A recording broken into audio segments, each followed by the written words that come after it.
श्री स्वामी समर्थ. नमस्कार, मी शर्मिला. माझ्या यूट्यूब चॅनेलमध्ये माझ्या सगळ्या गोड यूट्यूब फॅमिलीचं अगदी मनापासून स्वागत करते. आजचा दिवस तुम्हाला खूप छान जावो, तसेच स्वामी महाराज तुमच्या मनातील सगळ्या इच्छा पूर्ण करो हीच महाराजांच्या चरणी प्रार्थना करते आणि आपल्या नवीन व्हिडिओला सुरुवात करते. वसंत पंचमी म्हणजे माता सरस्वतीचा हा दिवस असतो आणि माता सरस्वती म्हणजे बघा, आपल्याला माहिती आहे की विद्येची देवता आहे. त्यामुळे वसंत पंचमी 23 जानेवारीला शुक्रवारी आहे. प्रत्येकाने घरामध्ये वसंत पंचमी हा दिवस साजरा करायचा आहे. त्या दिवशी माता लक्ष्मीची पूजा करायची.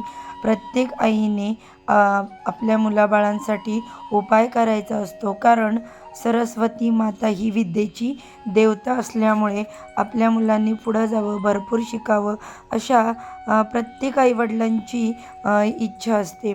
त्यामुळे या दिवशी वसंत पंचमीच्या सरस्वती मातेची पूजा करून मातेला नैवेद्य दाखवून काही जर असे उपाय केले तर आपल्या मुलांची आयुष्यामध्ये भरभरून प्रगती होते, त्यांना अपयश येत नाही. अत्यंत महत्त्वाचा हा दिवस आहे. या दिवशी माता सरस्वतीचा जन्म झाला अशी मान्यता आहे. म्हणून वसंत पंचमीच्या दिवशी माता लक्ष्मी पांढऱ्या कपड्यावरती, हातावरती पुस्तक, हातामध्ये वीणा प्रकट झाल्या होत्या. म्हणून वसंत पंचमीला माता सरस्वतीची पूजा केली जाते. बघा, प्रत्येक महिन्यामध्ये पंचमी तिथी येत असते आणि त्यातल्या त्यात ही आत्ता आलेली पंचमी तिथी ही वसंत पंचमी म्हणून ओळखली जाते. बघा, सरस्वती मातेच्या हातामध्ये पुस्तक असतं, वीणा असते, मोरपंख असतो आणि या ज्या सगळ्या गोष्टी आहेत, तर बघा, आपण सरस्वती मातेचं जर पूजन केलं तर आपल्या बघा, अभ्यासासाठी मोर पैसांचे सुद्धा आपल्याला उपाय सांगितलेले असतात. आपण मागे देखील पाहिलेले आहेतच व्हिडिओमध्ये. तर बघा, माता सरस्वती सोबतच आपण नेहमी मोर बघतो. म्हणून मोर हे देखील एक विद्येचं प्रतीक कुठेतरी मानलं जातं किंवा मोराचा पीस विद्येचं प्रतीक मानला जातो. म्हणून मुलांच्या स्टडी टेबलच्या इथे किंवा मुलं जिथे अभ्यास करतात तर तिथे मोरचा पीस आहे तो ठेवला जातो. तर त्यामुळे आपल्याला वसंत पंचमी साजरी करायची. खरंच हा खूप महत्त्वाचा दिवस आहे, नक्की साजरा करा. तर या दिवशी सगळ्यात पहिलं काय करायचं, वसंत पंचमीच्या दिवशी सकाळी अंघोळ केल्यानंतर तुम्हाला सगळ्यात पहिली पिवळं वस्त्र किंवा पांढऱ्या रंगाचं वस्त्र घालायचं आणि त्यानंतर तुमच्या देवघरामध्ये सरस्वती मातेची मूर्ती असेल किंवा मग फोटो असेल, बघा शक्यतो सगळ्यांकडे फोटोच असतो, किंवा मग सरस्वती मातेचा मंत्र किंवा रांगोळी म्हणतात तर याची सुद्धा पूजा केली जाते. आता बघा, माझ्या घरामध्ये फोटोसुद्धा आहे आणि हे रांगोळीचा साचासुद्धा आहे. तुमच्याकडे जे अवेलेबल असेल ते तुम्ही पूजेसाठी वापरू शकता आणि त्याची पूजा करू शकता. बघा, पाटावरती पिवळं वस्त्र ठेवायचं, त्याच्यावरती फोटो किंवा मग रांगोळीचा छाप ठेवायचा. त्यानंतर त्याला हळदी कुंकू अक्षदा अर्पण करायचं, पिवळ्या रंगाचं फूल अर्पण करायचं, धूपदीप ओवाळायचा आणि दुसरी गोष्ट म्हणजे या दिवशी पिवळ्या रंगाची मिठाई माता सरस्वतीला अर्पण करायचं.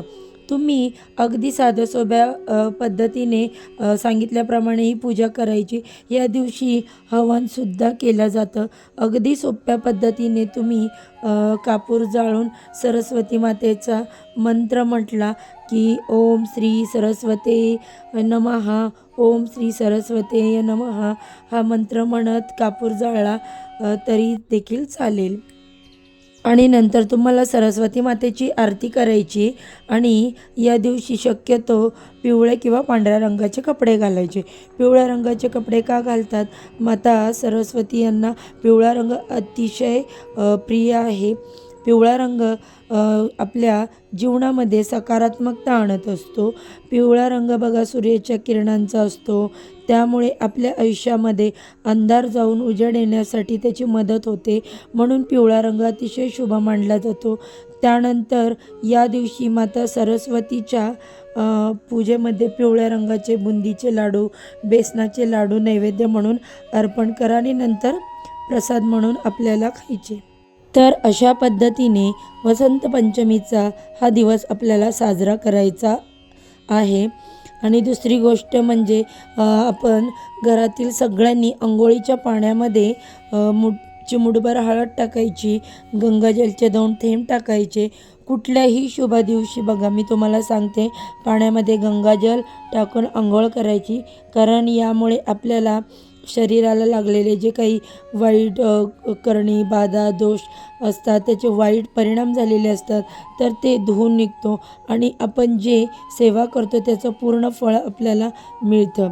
बघा, आपण केलेल्या सेवेला कष्टासोबत नशिबाची साथ मिळण्यासाठी हे खूप गरजेचं आणि महत्त्वाचं आहे. जसं की मी सांगितलं, सोप्या पद्धतीने तुम्हाला पूजा करायची आहे. आता दुसरी गोष्ट म्हणजे वसंत पंचमीच्या दिवशी कोणत्या गोष्टी करायच्या आहेत आवर्जून आणि कोणत्या चुका टाळायच्या आहे. बघा, आपण माणूस आहे, चुकूनही आपल्याला कुठे आपण चुका करतोय माहिती नसतं आणि त्या चुका आहेत हे आपल्या लक्षातही येत नाही. सगळ्यात पहिल्यांदा वसंत पंचमीच्या दिवशी सकाळी माता सरस्वतीची पूजा करायची आहे. अंघोळ केल्याशिवाय तुम्ही काही खाऊ पिऊ नका, पाणीसुद्धा घ्यायचं नाही. हा दिवस अत्यंत महत्त्वाचा आहे. अंघोळ झाल्यानंतर पाणी प्यायचं, काय खायचं ते खायचं. यानंतर झाडं तोडायची नाही, कुठलंही छोटं मोठं रोपटं झाड तोडायचं नाही. पूजेसाठी तुम्ही आदल्या दिवशी आणून ठेवा फुलं वगैरे. तसेच वसंत पंचमीच्या दिवशी सरस्वती मातेची पूजा करताना पिवळे किंवा सफेद कपडे घालायचे आहेत, चुकूनही काळे कपडे घालायचे नाहीत.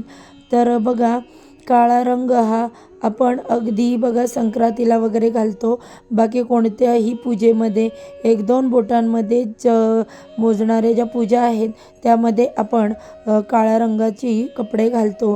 परंतु वसंत पंचमीच्या दिवशी चुकूनही काळे कपडे घालू नका.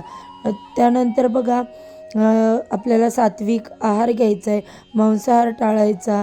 त्यानंतर बघा, जे काही व्यसन असेल तर ते टाळायचं. प्रत्येक दिवशी पूजेमध्ये हे नियम जे आहेत ते पाळले गेलेच पाहिजे. बघ, काही जणं कांदा लसूणसुद्धा खात नाही, एवढं कडक पाळतात. परंतु बघा, आपल्याला जेवढं पाळता येईल तेवढं पाळायचं. कांदा लसूण नाही पाळता आला तरी ओके, पण तुम्ही नॉनव्हेज आणि मद्यपान अजिबात करायचं नाही. यानंतर दुसरी गोष्ट म्हणजे बघा, या दिवशी विद्येचा कोणत्याही प्रकारे अपमान करू नका. पुस्तक वह्यांना पाय वगैरे लागतील असं करू नका. लहान मुलांना बघा, लहानपणापासूनच सवय लावा. चुकून वहीला पुस्तकाला पाया लागला तर सांगायचं ते देवबाप्पा आहे, त्याच्या पाया पडा. कारण बघा, कोणत्याही ही जी अभ्यासाची पुस्तकं असतात किंवा विद्येची जी काही वस्तू असते तर ती या दिवशी फेकायची नाही. आणि बघा, त्याला पाय वगैरे लावू नका. याचा वाईट परिणाम आपल्याला आपल्या आयुष्यात भोगावा लागेल. यामुळे आपले अभ्यासातील प्रगती थांबेल, करिअरमध्ये प्रॉब्लेम येतील. बघा, विद्या ही खूप मोठी गोष्ट आहे. आपली जर बुद्धी शार्प असेल ना, तर आपल्याला जगाला कोणाला घाबरायची गरज नाही. आपण कोणत्याही परिस्थितीतून पुढे जाऊ शकतो. म्हणून या गोष्टी नेहमी लक्षात ठेवा. कोणत्याही प्रकारचे वाईट शब्द या दिवशी बोलायचे नाही.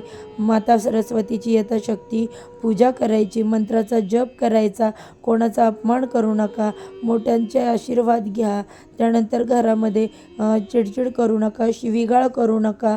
बघा, एक साईडला आपण शिक्षण घेतो आणि जे दुसऱ्या साईडला बघा, हे भांडण तंटे वाईट गोष्टी ज्या आहेत तर त्या शुभ दिवशी अजिबात करायच्या नाही. खोटं बोलायचं नाही. आणि ज्या घरामध्ये विद्यार्थी आहेत, बघा, प्रत्येक घरामध्ये विद्यार्थी असतात, मग ते मोठे असू द्या किंवा छोटे असू द्या, तर त्या सर्वांनी सरस्वती मातेची पूजा करायची आहे.